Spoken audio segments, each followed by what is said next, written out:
Welcome to cycle 3, week 22 hand motions. We'll start with timeline. So there's gonna be a lot of letters for this week. So we have North Atlantic Treaty Organization. So we're gonna do an N hand, which is 2 fingers over the thumb for North, an A hand for Atlantic, a T hand, 1 finger over the thumb for Treaty, and an O hand for Organization. The littles probably aren't going to be able to do this, so they'll just look at me and fumble through it, and that's okay. The important thing is that they know the information, not that they know the signs or the song. As long as they know the information, they're good. North Atlantic Treaty Organization. Korean, we're doing a K hand, which is like a piece or 2 fingers up with a thumb in the middle. Korean War, and here's more letters. Martin, 3 fingers over the thumb. Luther King Jr. And the Civil Rights Movement, we're going to do the same thing like we did for I think it was the Bill of Rights. Flat hand, and we're going to use this hand and scoop. Civil Rights Movement. Jim and Elizabeth Elliot, E hand. And then switch to an M hand for missionaries, and we're just going to like circle our heart. So we're going to missionaries to Ecuador. So we're going to do an E hand, I think. An E hand. I think they go back and forth like this. Or it's showing a fist. So I'm going to go with, it's a fist, and it's like an Ecuador church. E hand. And then Atlantic Treaty Organization, it just says shiver or Antarctic Treaty, the Antarctic Treaty, or cold, we're in Antarctica. The Vietnam War, U.S. astronauts walk on the moon. So we're gonna have a straight hand and an R hand for like a rocket going up, U.S. astronauts. And then we'll take this hand and make it like the moon, and we're walking on the moon.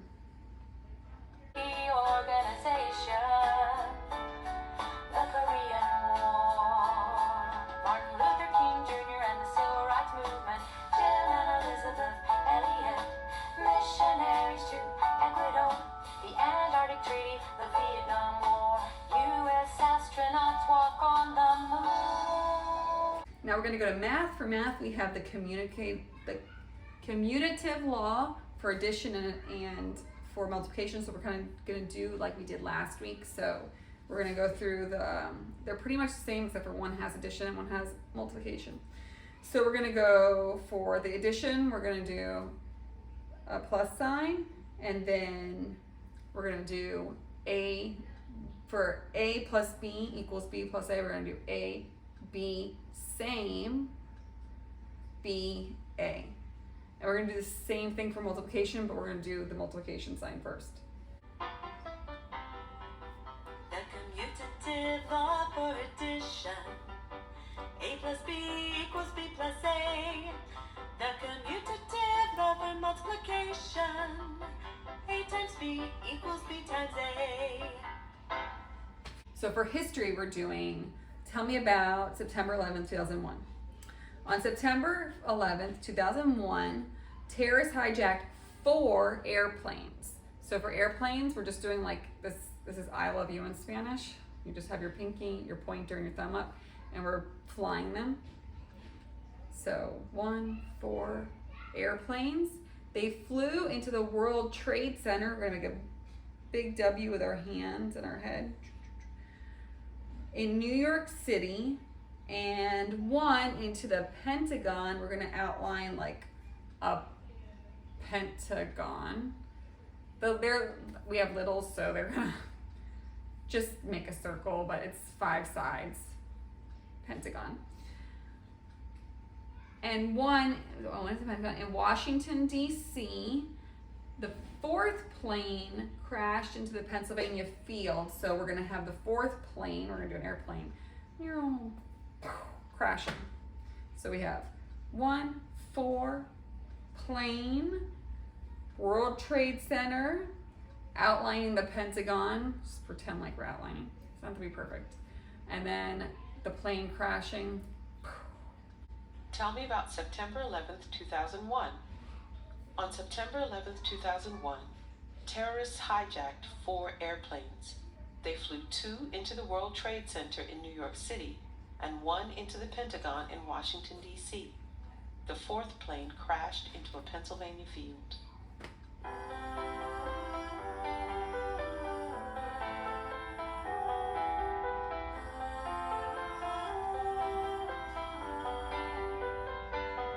On September 11th, 2001, terrorists hijacked 4 airplanes.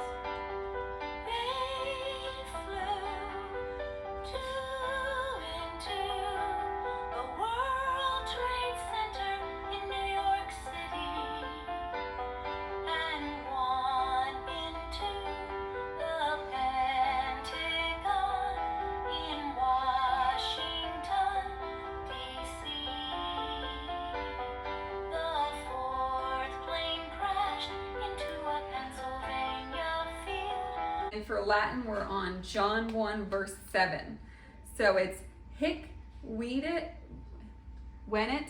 in testimonium. This man came for a witness. So hic this, when it came in testimonium. Remember, we put glasses on for testimonium. We see. Did we do that? I think we did glasses, or we said say. Either one works. Whatever reminds us of the work. Glasses for testimony. We were eyewitnesses, or just do say. But I like the glasses because it's showing that it's eyewitness. So hic this. This man came for a witness. This came. So hit when it in testimonium. Hic venit in testimonium. And then for science, what does the theory of intelligent design rely on? The theory, we're doing our thinking fingers like we did last week, of intelligent design relies on the belief, we're taking an idea and we're holding it fast to our heart, belief that life, sign life, and if there's time we could do began, life began as a result of intention and purpose. Last part for the intention and purpose, we're going to sign cause, which is 2 hands by your heart and cause. There was a cause, it was on purpose. So the theory of intelligent design relies on the belief that life began as a result of intention or purpose. What does the theory of intelligent design rely on? The theory of intelligent design relies on the belief that life began as a result of intention and purpose. Okay, yeah, I like that it's 2, this is my father's rule. Okay, English, sentence parts. We're gonna go on to a phrase. So for phrase, we're just gonna do a P hand. A phrase is a group, we're gonna sign all for a group of words that does not contain a subject and a verb. So we're gonna do no for not, and we're gonna do subject verb, S and V. Does not contain a subject and a verb, and may be used as a single part of speech. A single part of speech. So we have P hand, all, no subject and verb, single part of speech. What's a clause? What's a phrase? What's a clause? A phrase is a group of words that does not contain both a subject and a verb, and may be used as a single part of speech. Then we're gonna go to geography, and we have deserts. So we can sign like this for deserts, we're hot. So we have the Mojave Desert, which Mojave means beside water when I looked it up. So we're just gonna put up, it's beside us, beside water. The Sonoran Desert is supposed to be the hottest desert in Mexico and the USA, so we're just gonna, it's so hot. The Colorado Desert, for Colorado means red, so we're just gonna sign red. The Painted Desert, we're gonna pretend to paint. And the Great Salt Lake Desert, we're gonna do Great Salt Lake. Mojave Desert, Sonoran Desert, Colorado Desert, Painted Desert, Great Salt Lake Desert. That's it for week 22.